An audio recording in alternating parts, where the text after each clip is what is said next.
દર્શક મિત્રો, આજે વાંકાનેરના મોરબી જિલ્લાના વાંકાનેરના ભાજપના ધારાસભ્ય અને રઘુવંશી સમાજના અગ્રણી જીતુભાઈ સોમાણીની તબિયત આજે બપોરે અચાનક અસ્વસ્થ થતા તેઓને સારવાર માટે રાજકોટની સિનર્જી હોસ્પિટલમાં લાવવામાં આવ્યા છે। જીતુભાઈ સોમાણીને આજે બપોરે અચાનક પરસેવો વળવા લાગ્યા હતા અને બેચેની જેવું જણાતા પ્રાથમિક સારવાર વાંકાનેર લઈને રાજકોટની સિનર્જી હોસ્પિટલ ખાતે સારવાર માટે ખસેડવામાં આવ્યા છે।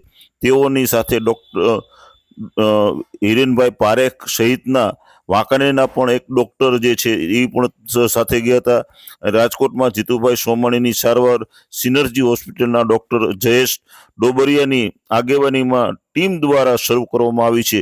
ગઈકાલે પણ જીતુભાઈ સોમાણીની તબિયત બગડી હતી અને બેચેની તથા નબળાઈ જેવું લાગતું હતું। તેમની તબિયત હાલ સ્થિર હોવાનું જાણવા મળ્યું છે।